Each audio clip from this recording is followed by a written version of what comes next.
Okay, we're going to get started. I am going to make sure that I don't go over my allotted time, which is one of my charming habits in the past. I've been known from time to time to exceed the boundaries of the time allotments that I'm given. I'm not going to do that this time. We have a 3 o'clock VIP session with Chris Lehto, and I'm not going to step on his time. So we're going to make sure that all of this is done. But the good news is I planned this out. I think I've got a very good kind of time set up for this. So let me share my screen with you. And I'm calling this lecture today, The Politics of UFO Disclosure. Yes, that's the name of our event, but subtitled 2024, The Turning Point. And indeed, I do think that we are primed to be at a turning point. So let's get into it. We started, earlier this year. We didn't start the year, but we had a phenomenal moment at the middle of 2023 with what can only be called bombshell statements by a man that, we had not known about prior to June of 2023. I don't think many people in the UFO community knew who David Grush was. Turns out he's a very important person with very significant security clearances. This is a man who had been a member of the UAP task force a couple of years earlier, who had seen improprieties, I guess we could say, in the delivery of information to the UAP task force and obstruction from the Pentagon and so forth, and essentially became a formal, actual bona fide whistleblower. According to the U.S. legal system, he is a genuine whistleblower. And one thing led to another. And the next thing we know is in June of 2023, David Grush comes out in public, speaks with Ross Coulthard, and then speaks with the United States Congress. Of course, did the article with Leslie Kahn and Ralph Blumenthal. Let's not forget that. And these 5 items that I have listed here essentially were the fundamentals of what Mr. Grush had to say. He talked about this to Congress, the existence of crashed UFOs. When had this ever been said before to Congress? The answer, never. Not to a live session of Congress. Behind closed doors, sure. I'm pretty certain Eric Davis, a couple of years earlier, may have said similar, or maybe, for all I know, even more dramatic things, but not in an open session of Congress where you've got a public, where you've got cameras, and where this gets out to the world. That was absolutely new territory. On top of that, essentially alien bodies, or as he put it, non-human biologics. He talked about reverse engineering programs, talked about extreme levels of secrecy. I mean, to the point of dangerous secrecy, to the point of people's lives being in danger. And again, this is something, by the way, that many of us who have been in the UFO research community have encountered. We have come across claims and statements to this effect. And finally, he talked about the need for greater transparency, or maybe we can even say disclosure, by the United States government. These were powerful statements coming in a public forum. Now, where have we come to from all this? I went over the long history of this phenomenon, certainly in the 20th century and 21st century. We're now in the 9th decade of the UFO phenomenon, at least as it's been acknowledged in a public vein, starting with the 1940s. From the 1940s to the 2020s is 9 decades. And what I realized when I looked over this decade by decade is a constant shifting and evolution of where we are in our understanding of the phenomenon, and also in United States government policy, in trying to contain the phenomenon and so forth. So I'm just going to do a very quick recap here. 1940s, we see the flying saucer phenomenon, as it was called, emerging into public consciousness. We get the beginnings of the United States government cover-up on the matter. At that time, let us just point out, the United States stood astride the world as by far the greatest preponderant superpower in the world. There was the Soviet Union. They were a significant counterweight to American power. But the United States, just to put this in perspective, in 1950, the United States had, I think, 5% of the world's population and it had 50% of the world's GDP. 50% in 1950. The amount of power exercised by the United States vis-a-vis the rest of the world was truly preponderant, overwhelming. And so the U.S. dominated the entire global situation on so many levels. And so you could say the United States government absolutely was in a position to just control policy on this while coordinating with the Soviets. They were the other significant power that had to be kept into the loop.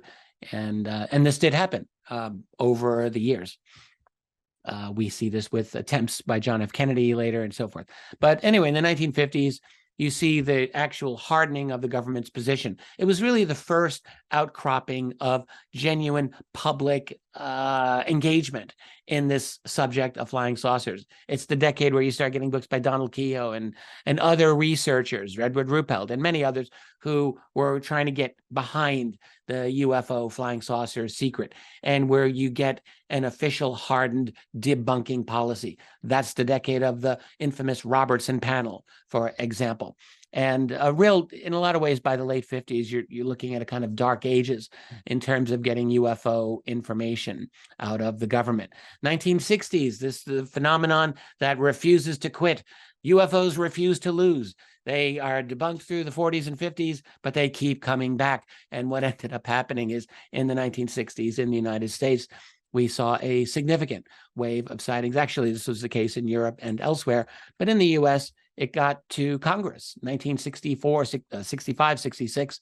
This matter was reaching U.S. members of U.S. Congress and culminated in the infamous Condon Committee at the University of Colorado study that tried to bring them some science to this and to make a decision once and for all. Is this something we need to be dealing with?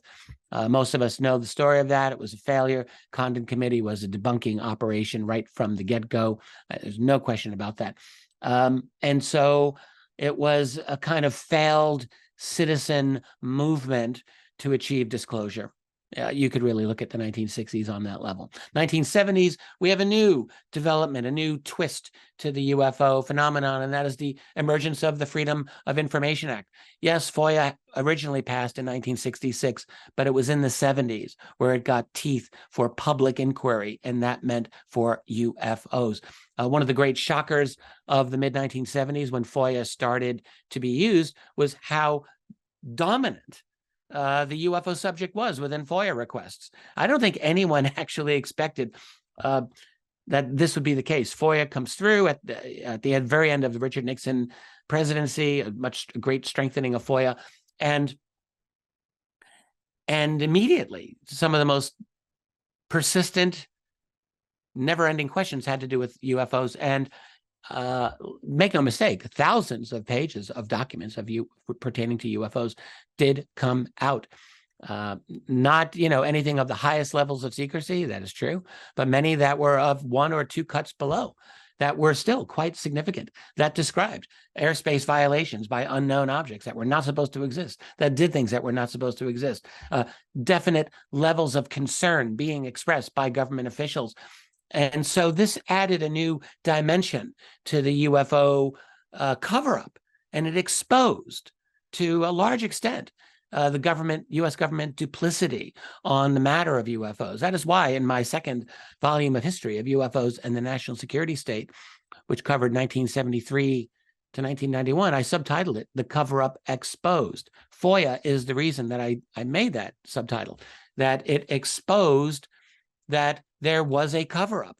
It didn't end the cover-up, but it did expose it, and we see this. The UFO secret during the 1970s also became deeper in the sense that Project Blue Book was now over. There was no official government body for the public to go to if they saw a UFO. You can't go to the Air Force anymore. The government's policy was, we don't study that any longer. That was a lie. The secret just went deeper. So again, you see a constant evolution of this phenomenon. The 1980s, compared to some of the other decades, in a sense, was a little bit static, but then not again, because what we started getting in the 1980s was the internet in the infant form that it was. Pre-web, even pre-1990s, there was a bit of an internet by the mid-late 80s, and one of the first, really actually other than computer technical stuff on the internet, the first substantive topic to really make the rounds was UFOs. That's an interesting fact of history. UFOs were one of the earliest things that helped develop what became the internet. And we get some of the deeper conspiracy ideas that come out. Bill Cooper, John Lear became big, and a lot of other people that folks today probably don't remember, but it was a very interesting time because now you were not limited to submitting your paper to the MUFON Journal and having an editorial review policy and all that. You can just put your stuff out there. So that was the very beginning. We start seeing a growing public interest because of this opening. Government policy didn't change a bit, still totally dismissive. 1990s, the internet really starts becoming a thing, not too much with the graphic user interface, but it's there.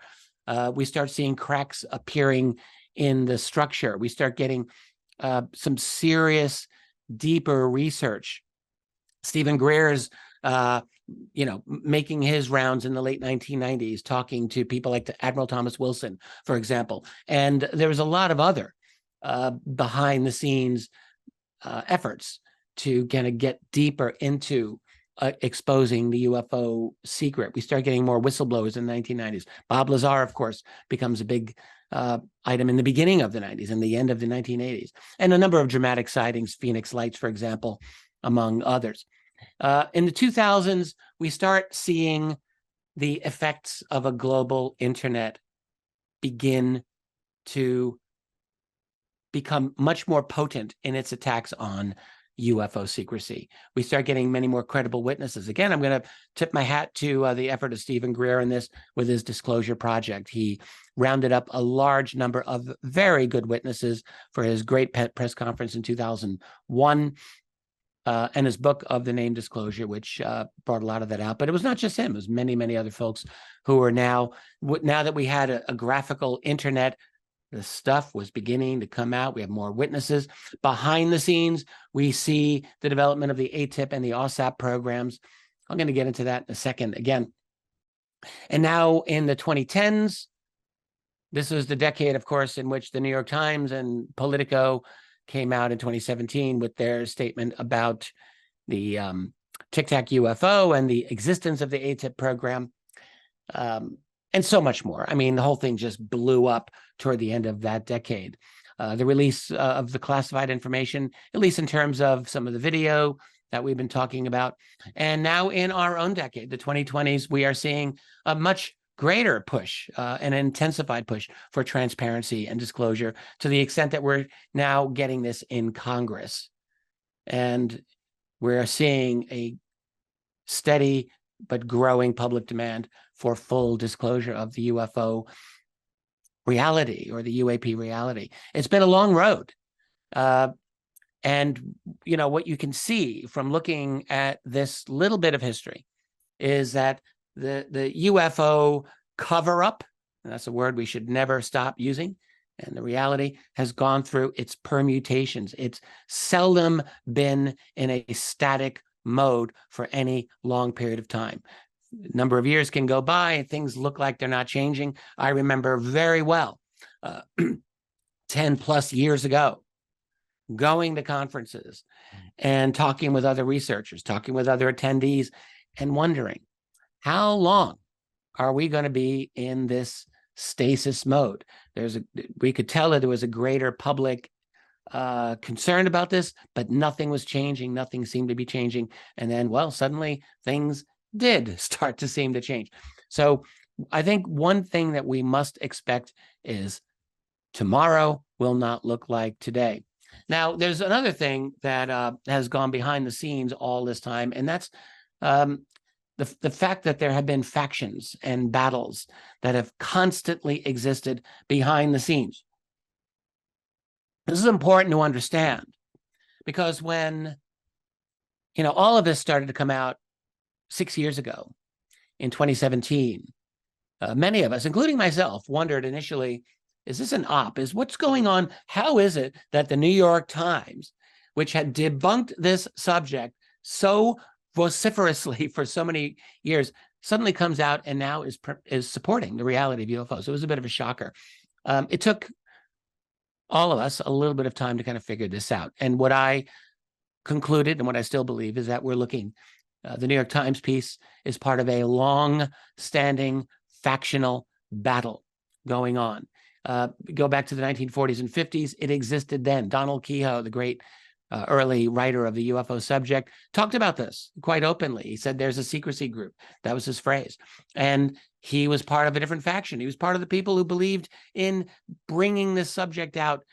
He didn't use the word disclosure, but that's essentially what he was talking about. That there was a group within the military, within the national security community, that did believe in ending the secrecy. He also talked about rivalries, inter-service rivalries, biggest one being between the U.S. Air Force and the Navy. This is a very significant point of contention at the time between those two services. Who was going to control UFO information? There was a lot of anger among Navy personnel, for example, that if they would have a UFO sighting, some Air Force officer would come onto their ship and start throwing his weight around and angering all of the Navy guys. Not surprising. So there was a lot of insularity there and jealousy and rivalry there. And I think that had an effect on sharing information, at least at times. So Kehoe wrote about this. It's not, we're not talking about a monolithic, unified front, in other words. During the 1960s, at least from what I've been able to see, the Air Force-Navy rivalry on UFOs may have subsided a bit, or maybe it just went into the background and we just don't have a lot of information about it. That's totally possible. But we do see the continuation of a factional struggle within the military in general that was pushing for more openness on this matter of UFOs. They were always a minority, but they were, working with the civilian people behind the scenes to get things like congressional hearings, to get things like the Condon Committee. They didn't win, they lost, but there was always this lack of unity within the national security state on this matter of UFOs. Should not surprise us. Going from the 1970s into the early 90s, we see a deepening of the cover-up on many levels, I would say. But again, at a few moments, you see factional struggles breaking out that were kind of in a lurch, you could say, toward disclosure. One of these that we don't really talk much about, but did happen, was at the very end of the presidency of Richard Nixon. We'll get into that sometime. Spoke about this quite a bit is Grant Cameron on his website, Presidential UFO. Strongly recommend you checking that out. Also, around 1990, at the end of the basically as the Cold War was ending, and before the attempted coup against Gorbachev in August of 1990. There's one book that covers this is Robert Collins' book, Exempt from Disclosure. Very interesting book. And he has information that I was able to confirm independently that indicated that at the highest levels of the George Bush administration at that time, that there were genuine conversations about now that the Cold War is ending, should we reveal the truth on UFOs? Yeah. And one of the hardliners against it apparently was Dick Cheney, who was Secretary of Defense. Shouldn't surprise any of us. But there was a faction that promoted an end of UFO secrecy. From what we understand, President Bush himself did not participate in those meetings. Those were lower level. And apparently he was not going to be associated with those discussions because it wasn't known where they would end up at that time. But my point simply is that there has been debate, argument, factional alliances that have never gone away with this subject. You move into more recent times, the 1990s and the early 2000s, you get the rise of what we can call the Invisible College. That's the title of one of the books of Jacques Vallée's, of course. He was a member of the Invisible College. I look at these guys essentially as Robert Bigelow's people in some loose sense. Maybe that's not exactly true today as it was back then, but roughly speaking, I think it's still fair to say this. These are folks around, Bigelow hits the scene with the UFO subject in the early 90s by supporting the abduction conference at MIT and John Mack. 30 years ago. He then forms the group NIDS, the National Institute for Discovery Science. And around him, he gets people like Hal Puthoff and John Alexander and Jacques Vallée, Kit Green, Eric Davis, Colm Kelleher, and others who were knowledgeable and interested in the UFO subject. And, behind the scenes, what you can see, and I really think we don't have a full appreciation of their historical significance, but you see this develop new faction that would later evolve or help morph into the Stars Academy. I think that's what we're looking at. And I think since 2007, let's say since the beginning of the OSAP and ATIP programs, which those people working with Harry Reid and some other senators helped to create in 2007, and from what we're understanding, as one attempt to get even deeper into the UFO secret. That was one of the attempts of the OSAP program, from what I have been able to understand. However, so they've made inroads. We can see that. The secrecy group, if we can use that phrase, still remains very powerful, very influential. And so we're at a new phase. But you can see factional struggles have always existed. And we must always keep this in mind, because the danger is always that something will come out in the news and someone will say, oh, well, this is simply CIA machinations. They're controlling the whole narrative. Anything that comes out has to be considered a lie from the deep state.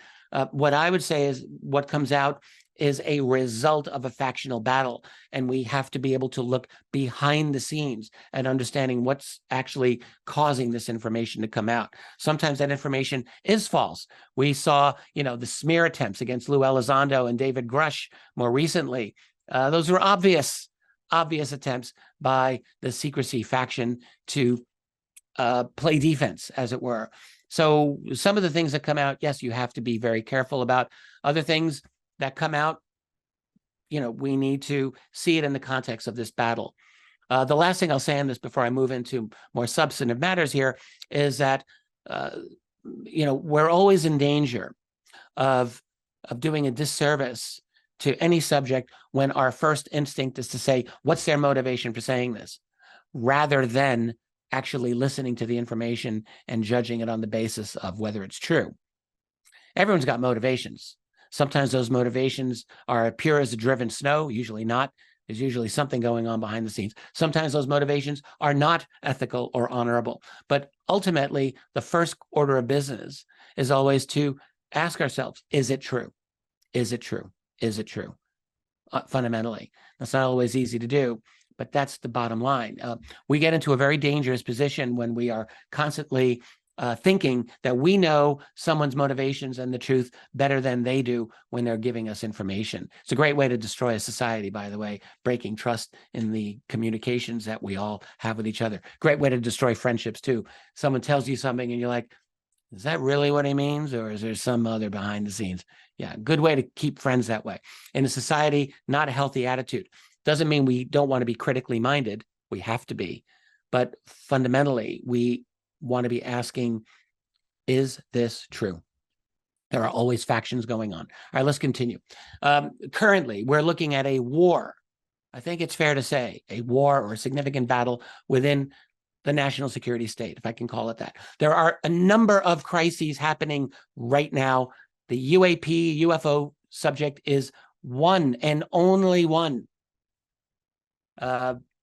I have been talking about a number of these for a while. I'll get into it a little bit maybe later, but in terms of the UAP subject, we're looking at a genuine insurgency. I think that's maybe a good way to put it. One insider a couple of years ago described all of this as, well, a little more toothpaste out of the tube.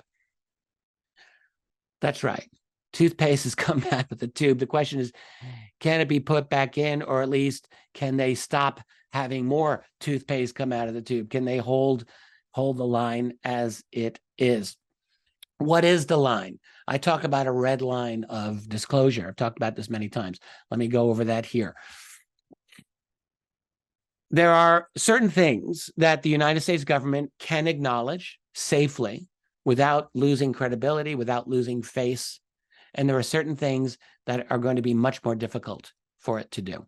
So in relation to the subject of UFO, The red line would be the United States government admitting or acknowledging that they have recovered non-human technology and have studied non-human bodies through UFO or UAP crash retrievals. To my way of looking at this, that is the ultimate red line, because that is the red line of culpability, of complicity, and of admission that they've lied.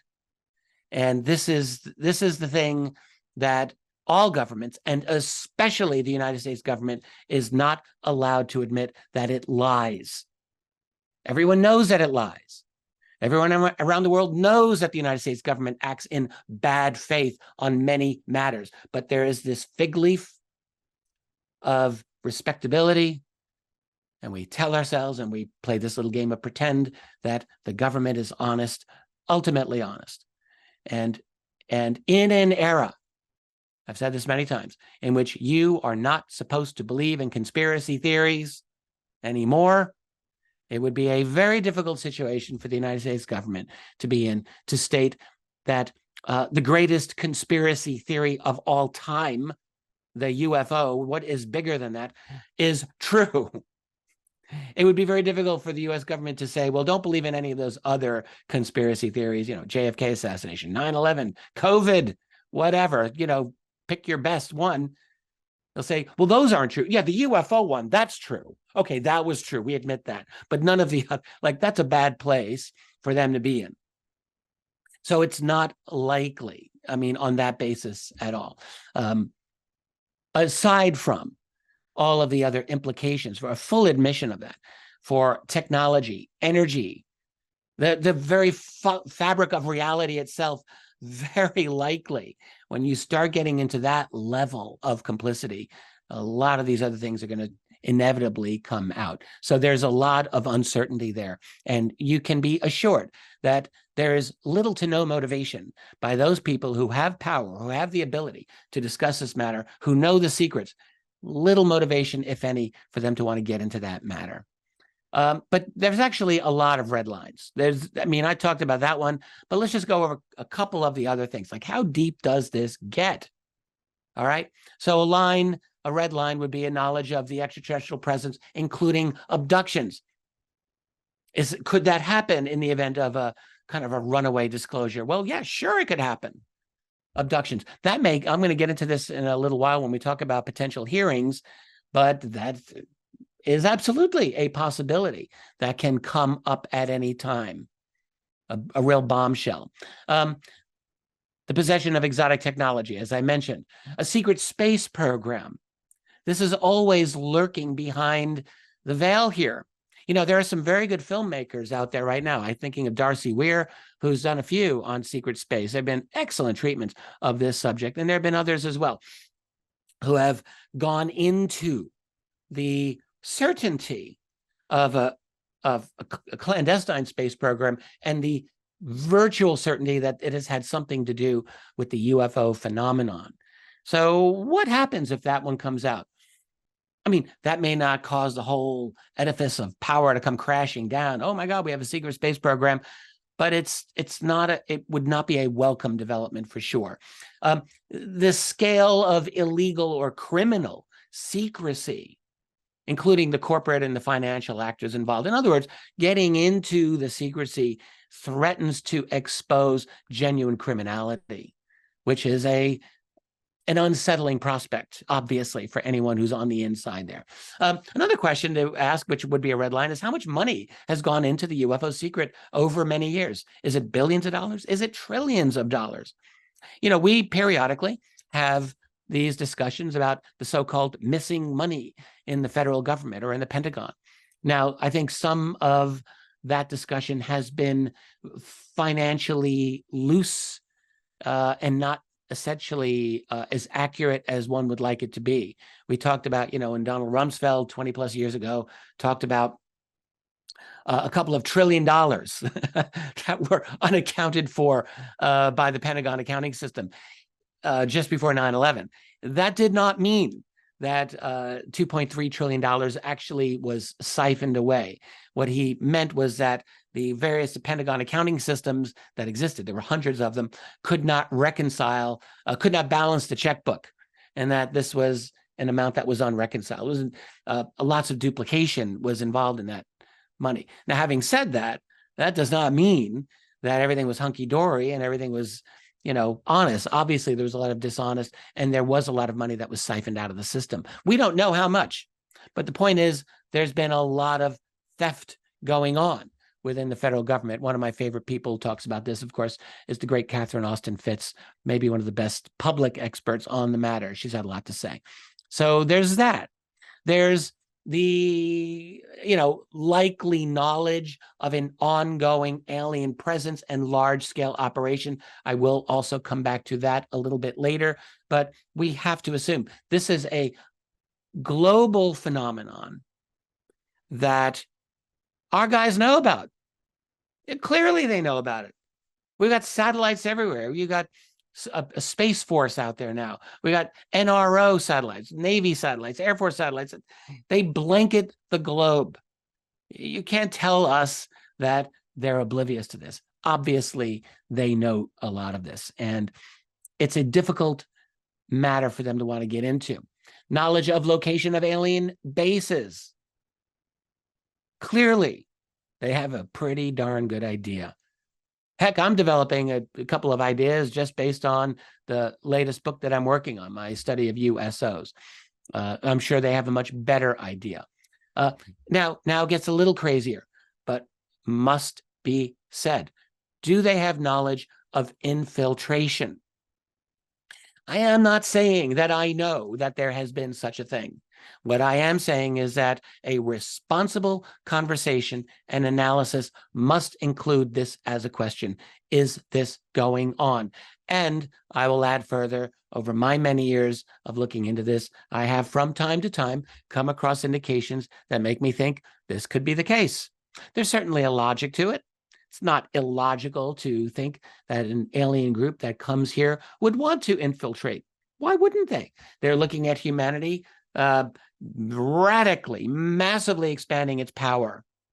Every week, we're just becoming more and more powerful as a species, more dangerous to ourselves, but definitely very powerful. Yeah, they certainly might want to get their influence into our society. Maybe for better, maybe not for better. We don't know. Is this something we want to know about? You bet we do. And this could very well be an issue. There have been a number of books and studies over time that have made allegations of some kind of human-alien collaboration. Just about less than a year ago, I did a reread of Dan Sherman's Above Black. Very interesting book. That's just one example. There's a lot of these claims out there. So is that a possibility? Now we're getting into some more heady scientific issues, and I'm not going to be able to follow up on this, but one of the red lines just might be, what is the actual nature of reality? This phenomenon is a mind-blowing, paradigm-shattering thing. And it deals with space, it deals with time, it deals with consciousness, it deals with a radically, potentially different way to understand the very reality within which we live. And is that a difficulty? Is that a red line? And it just goes on and on and on. There are a lot of very difficult subjects here. It's not, in other words, simply a matter, as my very good friend Steve Bassett said yesterday. So disclosure is just the president going up on a podium and saying it's real. Well, yeah, but no, it's more than that, because there is an inevitability of an avalanche of questions that would follow a genuine disclosure. Once we're allowed to ask the questions, they're going to come out, and they are going to be difficult ones for us to resolve. So let me talk a little bit about the UAP Disclosure Act. This is a very important element going on right now that is promising or threatening, depending on your perspective, to bring us very close to the reality, to those little bombshells that I've just mentioned. This act is part of the National Defense Authorization Act. The UAP disclosure is about 60 some odd pages that's been put into the 1,000+ page NDAA. And that is the annual defense funding bill, essentially. So or you can call it the Schumer Amendment, because it was sponsored by Senator Chuck Schumer of New York, which aims to facilitate a public disclosure of records relating to UAP or UFOs. It is expected to pass. I don't think there's any question that that will not pass and be approved by the president. I mean, the NDAA is always passed. No one ever, is going to fight against it. So it does mandate the release of information about UAP to the public. Let me get into a couple of the details, and then we'll talk about some of the limitations of it as well. I finally read it. It's long, it's legalistic. It's important to understand. So it mandates the creation of a UAP records collection at the National Archives. That's in College Park, Maryland. It emphasizes the presumption of immediate disclosure of all UAP records. So throughout the federal government, it presumes disclosure of UAP records unless there's a good reason not to. Mandatory review of UAP records by all government offices. So they are mandated, or they will be mandated, to conduct a review within their offices for UAP records. It creates the establishment of a UAP records review board. So a group of individuals who will be charged with reviewing the data coming from the various government offices. And this is a key part: the public disclosure or postponement of those records. Either, if they are to be postponed, if there is a reason, it must be based on clear parameters, clear evidence. Now, that's a big loophole, but that's not the end of it. There is to be an ongoing review for those postponed records, and that's here, number 6, the creation of a controlled disclosure campaign plan. That's the words of the bill for those postponed records. In other words, those postponed records, they're not out of the woods. They're going to be up for review on a regular basis, according to this amendment. That doesn't mean that they're going to be approved, but it means that they don't just get a permanent pass as far as the language of this amendment goes. A periodic review of the postponed or redacted UAP records. It's kind of similar to what I said before. Protection for witnesses and whistleblowers is embedded into that document. It's very important, of course. And finally, supposedly the termination of the review board after they complete their work. How that is determined, I'm not quite sure. But those are the basics. Then there's a little bit more. And let's just get into this because this is quite significant. Dealing with private entities. Okay, so this is the wording here. I've tried to understand this. It's not 100% clear to me that this is absolutely mandated. UAP records from private entities should not be withheld or redacted. Private corporations with federal contracts, think Lockheed, think Boeing, think, those guys, are encouraged to disclose their UAP records. Now, that doesn't mean that they're going to. Chances are they won't. But what we do have is that the review board can subpoena their private entities for relevant information. Someone is raising their hand. I'm not answering questions at this time. Sorry. If I have time at the end, I'll do it. So these private entities can be subpoenaed. So there's some teeth here. And, depending on the political will behind it, this can be a powerful amendment to the NDAA. That is for sure. Now, there are obstacles to this act. Let me just talk about a couple of them here, and they're obvious ones. So you have one loophole, as I kind of discussed, that could allow the UAP data essentially to remain concealed indefinitely. Yes, it would be subject to periodic review. This is my understanding of it. Maybe future events will modify or correct how I'm seeing it, but this is how I'm looking at it. So you have the potential for this data to remain concealed for, as far as I can see, forever. Just a, ongoing exemption every single year. It's possible. It's kind of a hassle to do that, but it's certainly possible. Just as significant is that this act requires a lot of cooperation between different elements of the United States government, which may not be the easiest thing to do. There's a lot of bureaucratic intransigence. Everyone knows about this. And it's not a sure thing that the information is going to come out. I mean, the U.S. government is like a labyrinth within labyrinths within labyrinths, and actually getting to the information itself may not be difficult, especially if there is motivation on the other side to conceal what it has, which gets us to this part: likely resistance from the secrecy group. You have to assume these people are circling the wagons. They are doing everything possible. I'm going to get into the reasons in just a moment as to why this is very likely the case.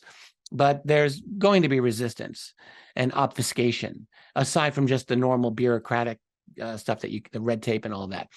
The other thing is that the act, as far as I could tell, does not specify clearly the format of the data that is to be released, which, at least in theory, makes me think the form of data that they do release could be very difficult for us to understand, could be quite opaque, as it were, and not necessarily easily seen. Now, in all likelihood, any data that is released will be looked at very carefully by many researchers.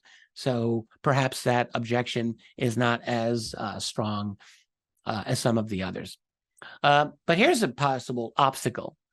And I'm not going to get into this one in too much detail, but I just want you to keep in mind the coming year has a number of real major crises outside of the UFO subject that could be a major distraction and could, in principle, prompt a kind of consolidation and clamp down of public discussion. I mean, look, in the United States, we have an election coming. We all know what we're talking about here. Things can get really crazy here, and there's going to be a lot of public unrest. I think it's a certainty. Will there be measures taken by the government to tamp down public discourse, both in the political realm and maybe elsewhere? Is it impossible? I don't think it's impossible. A couple of wars that are, in my view, not going to go well from the point of view of DC. Can that cause additional distractions and problems? Yes, I think it's entirely possible. There's a lot of things that can come up. There's financial issues that are looming. So there's a lot that can happen here. Now, what needs to be addressed by the process that's currently happening and probably won't be addressed? I'm going to get into just a couple of these. One is the true scale of UAP activity. I like to talk about this a lot. I'm going to make this really quick. This is one slide that I have created in the past. I'm just quickly going to point out to you. The bar graph on the left are sightings statistics from the National UFO Reporting Center over the last few years. 2023 is an estimate. Of course, we're not done with 2023. But this is my best estimate as to where we are. You're basically looking at close to 5,000 sightings on that website every year. That doesn't include the MUFON site.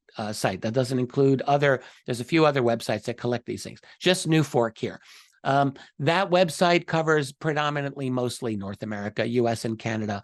The pie chart on the right is a global population distribution. You've got China and India taking up a lot. Third place is the United States, where that arrow is, at a little over 4% of the world's population. If you add the Canadians, that's still less than 5%.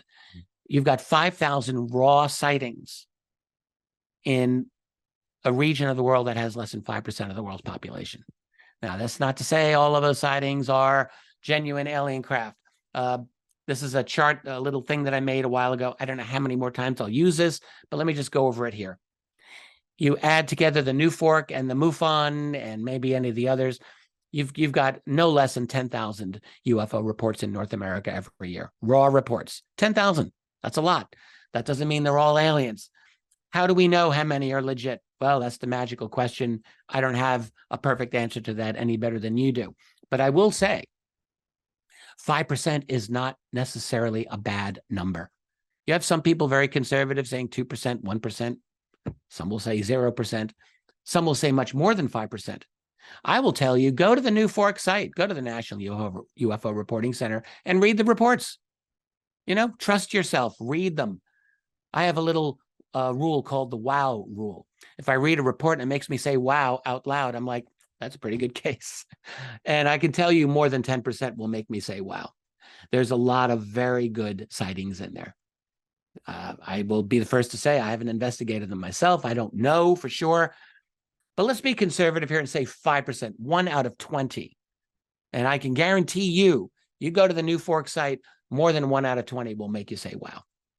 Anyway, if you take 5%, 1 out of 20, out of the 10,000 that come in, that gives you 500, let's say, good UFO reports a year. That's more than one a day. It's not bad.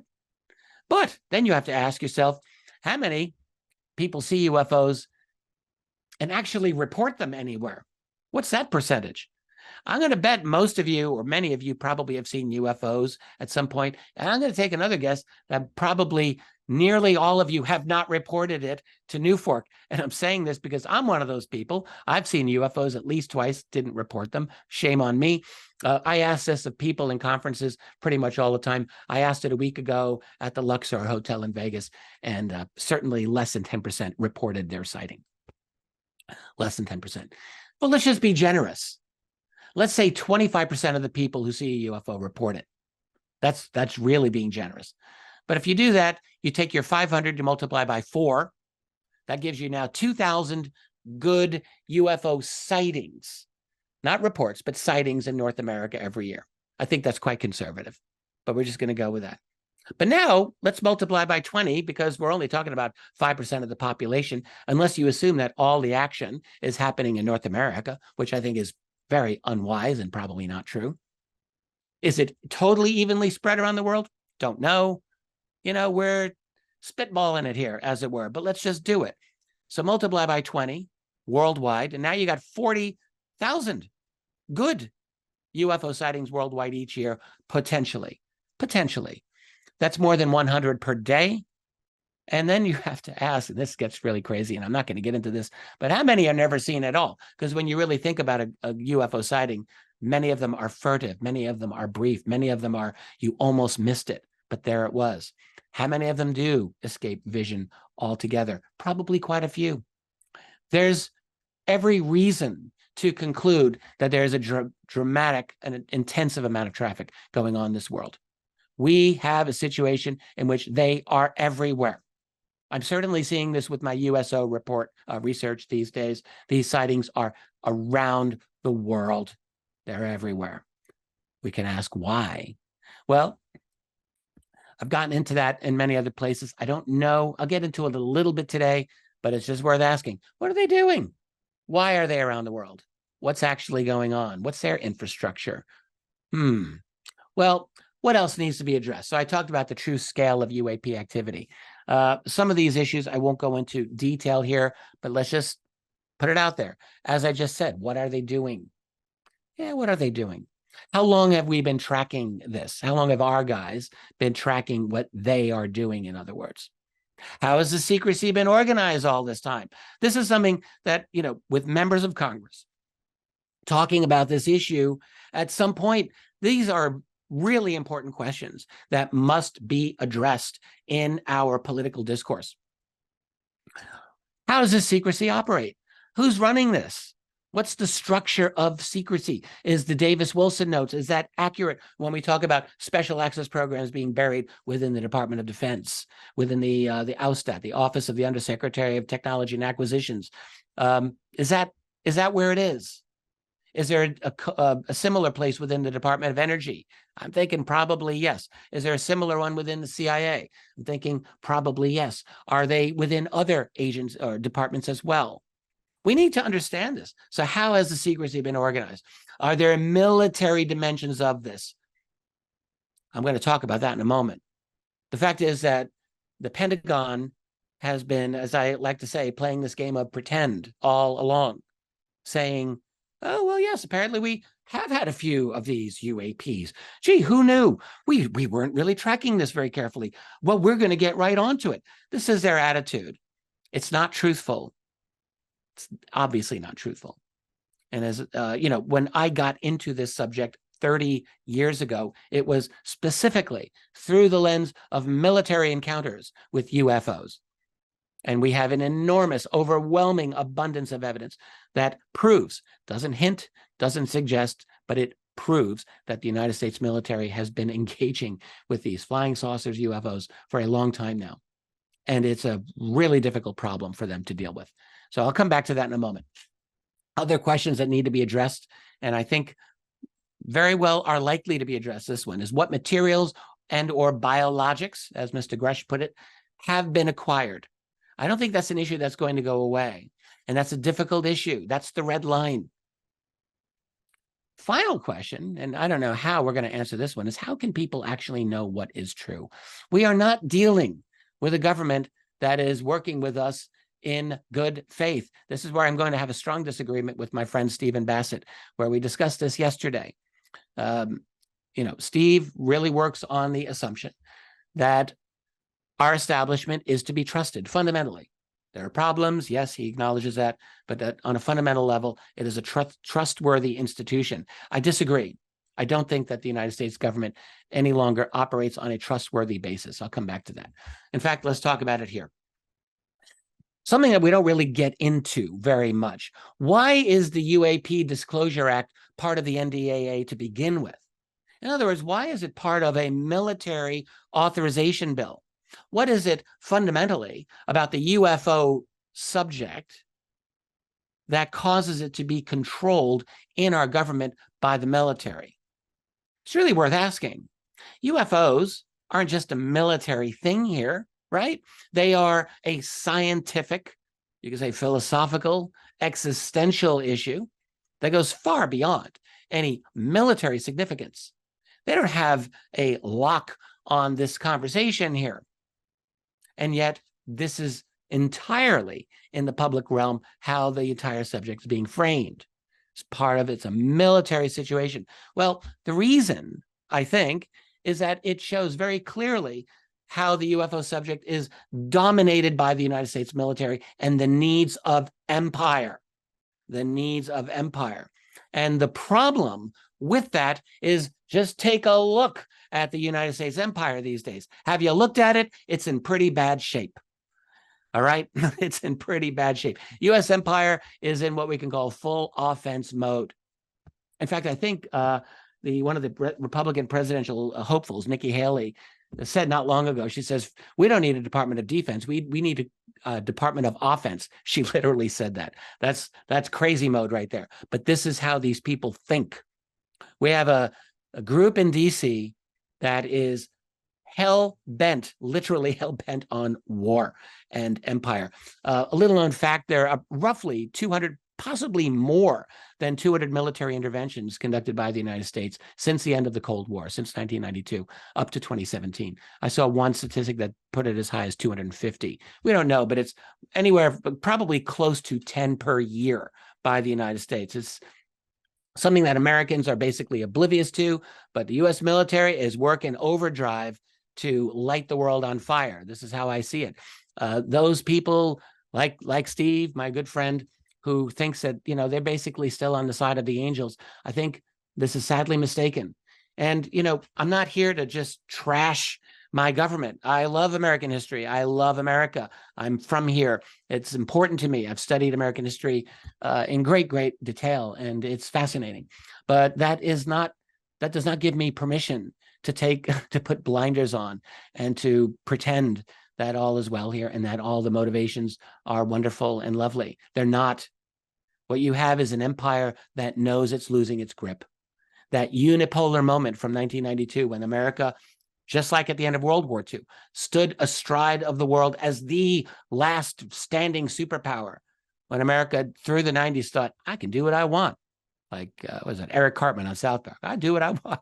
That's America in the 90s, and it's America today. But the problem is that the amount of power it holds is not the same as it was in 1992. The world's not the same place. And so that unipolar moment is gone, my friends. Doesn't exist anymore. It's not coming back. Don't cross your fingers and wait for it, because it's not going to happen. And what that means from our perspective here, from the perspective of the UAP subject, is that the control of that information seems to me that it is reflecting the needs of this empire that is in trouble. Now, let me go a little deeper into that. Talk about some military encounters. These that I'm about to show you have come through my recent research. I have not published this in a book yet. I will. That's coming. Got a lot that's done here. This is all my USO research. But it's not just USOs. This is UFOs, aerial, as well as water-based. We have had, my very first book, UFOs and the National Security State, Volume 1. I documented roughly 300 military encounters with UFOs from the 1940s through the very early 70s.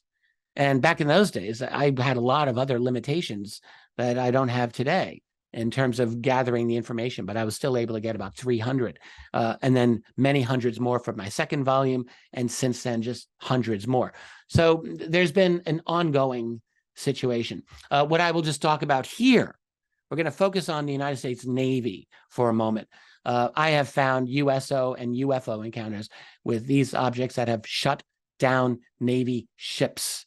I'm just going to go over a couple of these. Most of these are United States Navy. I threw in a few that are not U.S. Navy. One from 1954, and I have a whole write-up on this in my forthcoming book. In the Caribbean, the USS Franklin Roosevelt aircraft carrier, which was the first aircraft carrier to carry nuclear weapons. And during the 1950s, this aircraft carrier had multiple encounters with UFOs, just by the way. But in 1954, according to one former officer, an object, a massive cigar-shaped object, came down over the ship. Several smaller disc-shaped objects came out of the water. The FDR, according to this officer, who gave a very minute breakdown, attempted to fire in some manner on these objects, but the weaponry would not function. In 1967, in the Chilean Navy, we have an instance, this was discussed on Chilean TV in 2001, where an object comes out of the water, causes the radar screen to go blank, the gyro compass on the ship is going crazy. In 1968, this is not a definite USO connection, but I think that there probably is one. The U.S. lost one of its only nuclear submarines called the Scorpion. It was a very major incident. And that was not too far from the Azores Islands in the Atlantic. To this day, there's no firm conclusion as to why this happened. There was suspicion that the Soviets were involved. There were Soviets in the area. It's totally possible, but there were USOs. There was unknown water activity that does not seem to be connected to the Soviets. And is that part of it? I don't know, but you've got to know the U.S. Navy is aware of this. They must be. In 1971, this is a very good case in my view. The USS John F. Kennedy, another aircraft carrier, encounters a massive object described as this massive glowing sphere that hovers over the ship. All communications on this ship were disabled for more than 20 minutes, according to the man who was there, who described it. You're running an aircraft carrier and there's no communication for 20 minutes. I think we can assume that's a significant event, something that's going to concern you. Just a lot of these. Adak Island out in the Aleutian Islands, middle of nowhere. We have an object that comes down over this base, and the men on the base felt the humming of the object through their bodies, including inside the building that they were. And it goes on and on. I can't go over every one of these. A couple of Soviet cases I've got listed here. Take screenshots by all means. But they involved the navigation systems malfunctioning or communications being lost, U.S. and Soviet ships. One, I'll just mention the USS Glover. This is at the top here from 1977. An object comes from the sky. Two more objects come from the sky. They're circling or hovering around the ship, which according to the Navy witness, the ship lost all power. It was dead in the water for 20 minutes until the objects left. Again, South China Sea, 1979, as you see here. The USS Tuscaloosa, ship loses power and steerage while objects passed. It was multiple objects passing beneath it. The one from 1987 at the bottom, I personally spoke to that officer who told me about that case. This is in the Bermuda Triangle. And on and on. And they go into our own century. We all know about the Nimitz encounter of the Tic Tac off the coast of, off San Diego, basically.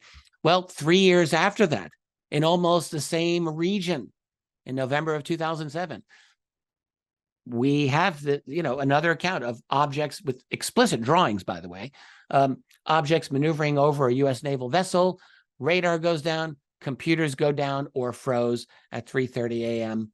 and had to be fixed. And it just goes on and on. So ask yourself a question. Is there any chance that the U.S. Navy High Command doesn't know about this or doesn't care about this? I think we have to say there is zero chance that they are unaware and zero chance that they are unconcerned. It is not conceivable that they would be blasé about something like this. They clearly would have to care. It's important. What is the likelihood? This is, by the way, is an illustration that I made of the 1954 case of the USS FDR.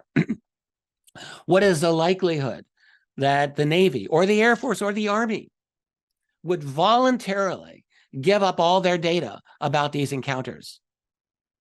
All right. I mean, I would say the likelihood is very close to zero that they would voluntarily do so. So if they're not willing to give up this data, how far will they go? How far will they allow UAP information to reach the public? What is their limit? Where will they try to draw their own line? Well, one thing is that, and this is why I think the UAP, UFO subject is being controlled essentially by the military to this day, because the United States military is not going to give up what it considers to be core secrets connected with their geostrategic power position vis-a-vis the rest of the world. You know, it's not just a situation where they have to talk to the public. They're dealing with the Russians and they're dealing with the Chinese. They're going to be dealing maybe with the Indians in the near future. India is becoming a very major independent power. And who knows what else. That unipolar, pardon me, control and moment that existed in the 90s doesn't exist anymore. And so you see an empire that is grasping for anything to hold on to. And this secret is one thing that they are not going to want to get rid of. It is too important for them. When Thomas Wilson was speaking to Eric Davis in those notes back in 2002, and Davis is pushing him, can you tell me what this contractor is? Can you tell me about that? Can you tell me about this? And there's a period Wilson just kept saying, no, core secret, no, core secret. What's a core secret? A core secret is one of those things that if you give up, it causes a catastrophic failure of your system. You can't give it up. It's a core secret. It must not be given up. And my take on this is that this is how the United States military, those in the know, see this as a core secret. So it's a problem. We're looking at the irresistible force meeting the immovable object. So I've got about 20 minutes, 25 minutes. I want to be done before the top of the hour. And I think we'll do it. What is the actual scenario that is going on in this world? What's the big picture? I'm going to try to do a good overview to the best of my ability, and then the possible outcomes that we're going to be looking at in the coming year. So what's going on? Okay, so very basic. Worldwide presence and daily activity of UAP. In other words, aliens. I should put my Giorgio Tsoukalos hair on and say, I'm not saying it's aliens, but it's aliens. Essentially, that's what we're looking at. We have a blanketed amount of activity by non-human intelligences that is on planet Earth. That's happening. We have a situation in which the United States authorities know about this. Of course, they know about this, as well as other militaries around the world. Statement after statement. I'm not going to bore you to death with those now. I've made them many times, quoted them many times. But we have a global situation in which this is known. It is understood, but it is just not openly recognized. A situation of a lifetime of deep secrecy. That is, pardon me, national secrecy and international secrecy. And by the way, there have been quite a few very poignant statements to that effect of international secrecy made by military and political people from around the world for many years. I've collected them. They're out there. Deep secrecy. So we've been gaslit. Then there's the reality of the acquisition of technology and bodies. That's been going on. So there's, in other words, a very substantial secret infrastructure that has existed for 80 years, that has been involved in studying this and has very likely led to what I have often called a breakaway civilization. And by that, I simply mean not necessarily that they've got jump rooms going to Mars, but that there is a classified, very advanced component of technology and of science and of knowledge, and indeed of cosmology, and potentially of activity that is going on totally off limits to folks like you and me. It's a secret world. It's a separate civilization, one that is broken away from our own, hence breakaway civilization. And I do think that is a legitimate probability to some extent. And, you know, part of our job is to figure out, well, how far does that go? And that's another question. We'll have to deal with that another time. But this is all part of what is going on. Another thing to ask is there collaboration that's been going on? To what extent? Have they communicated with some of us? If so, are there deals that have been made? This all sounds, you know, sci-fi-like and conspiratorial, but let's just get real here and look at the logic of the situation. The logic would say to me, I bet it says to you, that that is an absolute possibility, that there would be a very strong desire, that is, it's not difficult to see, of some kind of collaboration. You give me a little bit of this, I'll give you some of that, and so forth. Let's make a deal. And what are the agendas of these others, these other beings? No one, not us, not other animals on this planet, and not super intelligent aliens from elsewhere, do what they do without a reason. There's always a reason. What's their reason for being here? In large numbers, now, at this time, blanketing the Earth. Why? Some of those reasons may not be nefarious at all. They're looking at us, they're looking at our planet, they're saying, maybe their ecosystem is a little bit tenuous. Indeed, maybe it is. You know, we're kind of a difficult species to deal with. We've got these graspable hands that really do a good job for us, but they allow us to have a lot of power. We've got brains that are very inquisitive. We are able to manipulate our environment very effectively now. And, you know, if they're looking at this valuable planet, which it certainly is, they might be thinking, maybe we could run it a little bit better than they do. Are they thinking that? They might be thinking that. It could be true. So is that something we want to think about? This is a very big scenario, in other words.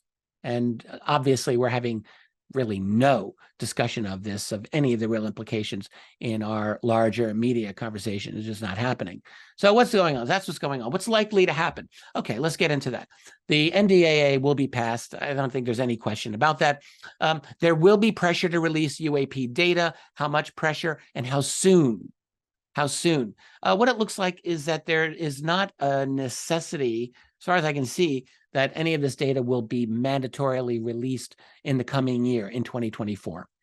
2025, I think, yes, according to how it's structured.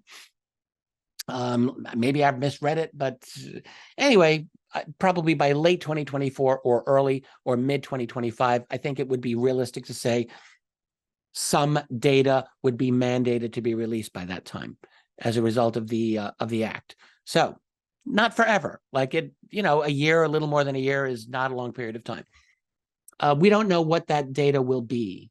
It could be cleaned up. It could be, you know, expunged. It could be missing. We can certainly be sure that there will be distractions. They may not be sufficient to take our eye off the ball with the UAP matter, but there will be. I think 2024 is going to be a crazy year. The real question, the real wild card, I'm going to get to this here, is the question of hearings. Let me just move right to that. Hearings is the wild card. There is a lot of talk that there will be more hearings. I have no reason to doubt this whatsoever. You know, Chris, Steve, and I and our panel yesterday discussed this. I think we were all in agreement that this seems to be a virtual certainty, that there are going to be more hearings. And with the virtual certainty of more very powerful witnesses coming forward. And I think that's probably a fair likelihood. If that is the case, what does this mean? What is likely to happen? So what if the new testimony that comes in these new hearings, which could be in the early part of 2024, What if they talk about things like more alien tech and more alien bodies, along the lines with what David Grush was talking about in July? And what if there's just more of that? What if they talk about dramatic military encounters like I was discussing earlier in this talk? Is that going to be difficult for the powers that be to deal with? What if they talk about alien encounters like even abductions? Don't rule it out. Abductions happen to military personnel. They have their own dramatic encounters. And that is entirely a matter of possibility, in my view, that this could come up. I have no knowledge, so please don't misunderstand what I'm saying here. I'm not suggesting that I know something. I don't. But to me, when I look at the situation, it seems entirely possible that at some point this can come up, like literally come up in an open session of Congress. It would be kind of an amazing thing. Or just in general, if new testimony talks about knowledge of very serious concern or even worry within the military about this phenomenon, because that is, I think, certainly true. And what if any of this or all of that information comes out in a way that is researchable by outside people or verifiable or actionable in some important way, where journalists, no matter how establishment oriented they are essentially, well, forced into fact checking this and confirming this? What if that happens? How far can this go before you get to the tipping point? That is really the question. What will it take? Well, it's quite possible that you get a situation where there are, more potent testimony even than what David Grush pointed out. And by the way, what Grush did, let me say this here, was, I'm going to go, you're going to accuse me of hyperbole, but I'm going to say what he did was heroic. And I say this because he didn't have to go public with what he knew. And it was kind of astonishing, just as an aside, he makes his statements, powerful statements, and there's people out there saying, well, I knew all of that. Well, yeah, okay, so you knew, but the world didn't really talk about this openly. That matters. And then you had people complaining, well, none of what he said was firsthand. We don't know. And I'm like, okay, you got take the rocks out of your head. This was important. The man went right up to that line. If he had taken one step over the line, as he said many times, he would have been liable to go to prison. He had to be careful. He did a hell of a thing for all of us. He put himself on the line and then took a smear campaign in the media. Didn't work, but hey, he deserves our thanks. And I'm personally thanking that man. But anyway, what happens if we get more than what he said? What happens if we get more? How would the military react to, a series of powerful bombshell statements, even greater than what David Grush gave us? Would they pull out all the stops? Yes, they would. Would they hide their data to the best of their ability? Yes, they would. Would they use their media assets, which are many, to deny and to smear? Yes, they would. Would they threaten legislators? Oh, I believe they would. I believe they would even do that. Somehow that comes out. These guys on the other side, they have secrets to keep. And by the way, I'm not trying to paint them as villains here. Everyone's got their motivation for doing what they do. And those people who serve in the United States military, they take their oaths seriously, and we should respect that. They're in a tough spot, a difficult position. They're not, most of them, I will say, are not the enemy. They're not bad people. They believe in what they're doing. But they're in a difficult position, and the leadership of this military is in a very difficult spot too, because they're seeing the empire fragment, and they are trying to hold on to what they've got. And this is an important thing that they've got. And so that's where we're at. Now, I have an image here of JFK for a reason. John F. Kennedy was assassinated, my goodness, over 60 years. This month is oh my goodness. Do you realize in 3 days, we are at the 60th anniversary commemoration of the JFK assassination? Did we even realize this? 2023, 1963, 60 years. Well, think about this. That man was assassinated in what 90% of Americans and let's say 100% of non-Americans know was an inside job. Okay. CIA, yes. There's a lot of inside. I say CIA. There's other people who have other things about this, but this was an inside job. We'll kind of know. And still, after all this time, we are still not in a position where there's an official recognition of that fact. We still are in this little fictional world where the official story is that Lee Harvey Oswald did it all by himself. No one who has studied that assassination believes that fairy tale, but that is what we are told.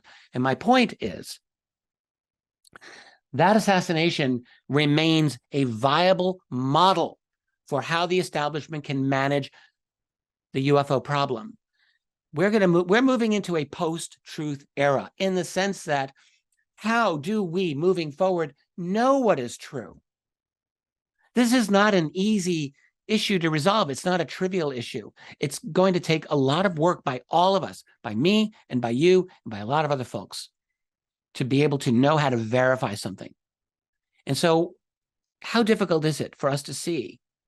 We move into a situation with the UFO, UAP, all these revelations that come out, but there's no confirmation. We live with this swirl of rumors and the claims, and the establishment will say, well, people have claimed that there's a UFO cover-up. We don't have confirmation of it.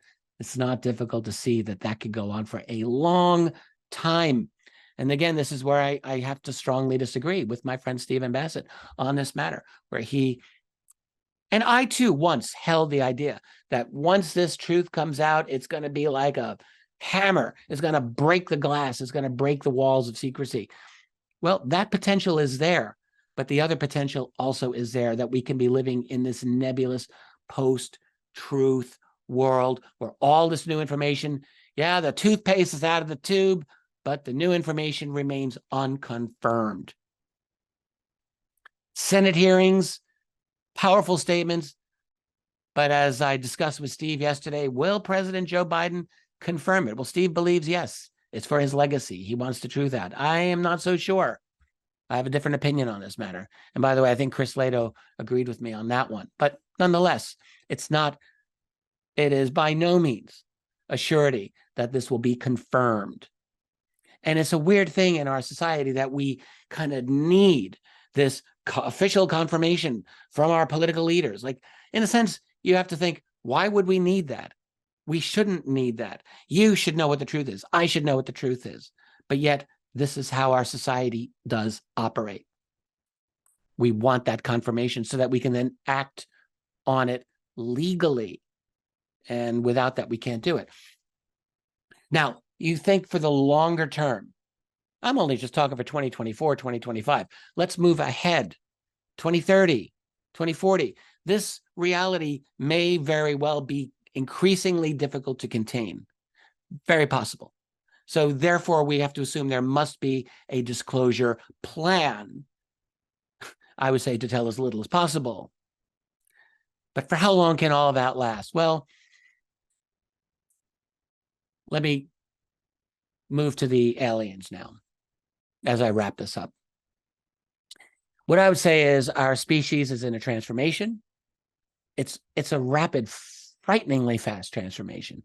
I have been deeply involved in studying, especially these last 5+ years, the long history of our species and our evolution from being one way to being another way to being another way and to being what we are now. And as humanity, we've gone through some very significant transformations that have changed us. We are not the same physiologically, psychologically, as our distant ancestors were 50,000 years ago. We're not the same. You could reproduce with them, make some babies, but you wouldn't be the same as them. There's a lot of changes that have happened, and they are continuing at a very rapid pace now. And that is transforming our society into a system essentially of digital control, of overwhelming surveillance, all of the things that I've talked about many, many times. The visiting entities that are here obviously know this. They must have an opinion on this. The question is, do they oppose it? Do they not care and they're just watching, or do they like it? My suspicion is that these transformations are making us more like them. Hive mind, digital control, centralized control. This is what I think they're like. It's my view of the matter, and I think we are moving along a track to be like that. My complaint, if I'm allowed to express one, is that we're doing this very, very rapidly. It's going to cause a tremendous amount of disruption in the near term, probably for all of us. Maybe a century, 2 centuries from now, people in that period will look back and they'll think, well, it's pretty good now. Maybe they'll think that. I don't know. But I can see a very difficult transformation in the near term.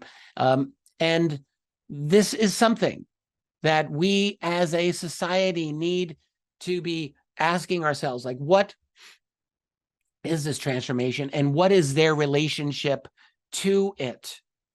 What's their business here? Why are they here?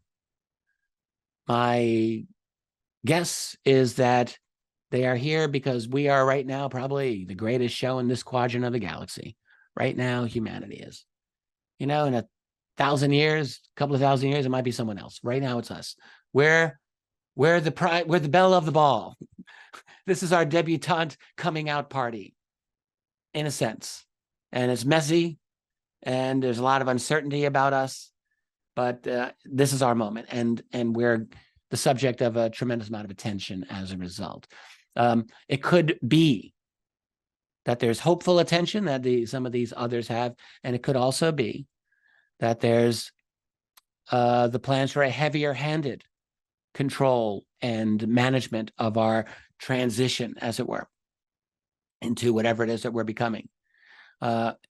These may be things that some of us love. These may be things that some of us don't love. My view on this is that absolutely these are things that we must be talking about openly. We're going through a huge thing here, and I look around and, I just see nobody talking about it. Even like, the smart folks on the alternative media, you go to Rumble, you go to YouTube, whatever. I'm not hearing this. And this is very significant stuff. So my goal, my mission, part of it for the rest of my time here on this side of the veil, in this community, is to continue to raise these issues for all of us. We need to be asking these questions. What is their business here? What's going on?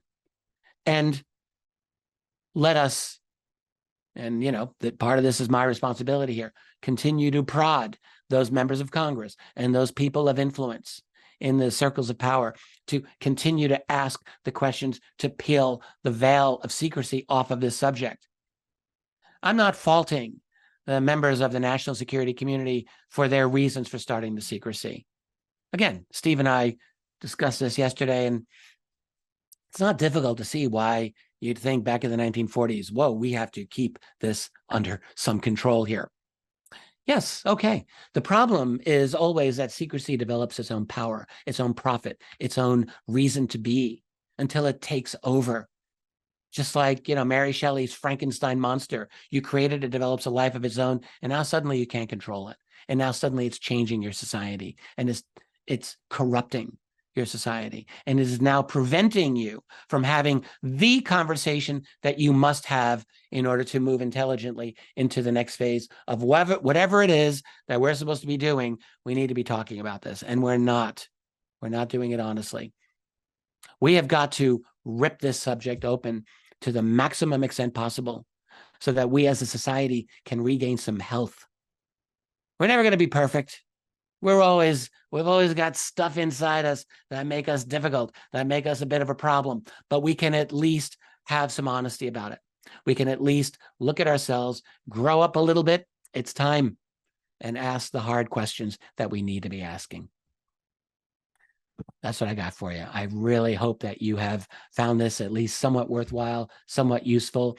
It is an honor for me to be here in front of you. It is an honor for me to be able to share my thoughts and whatever research I have to bring to bear to bring it to you. And it is my hope that this was a useful hour and a half for you. And I do hope those of you who've got VIP lectures to go to, you will have time to do them. I do apologize that I was not able to answer any questions. I'm sure you understand. However, here's what I will do. I will have our moderators preserve those questions for me. If you are a member of my website, I will take the time to deal with those questions. And if you're not a member of my website, I will make sure I answer that question in a public forum on my website so you can read it. So come to Richard Dolan members, links right there, or the address is right there. And over the next few days, I will do everything I can to answer those questions. So how about we do that? Thank you, everyone, so very much for being here with me. I'm going to catch you all again. Well, we'll be back and doing this soon.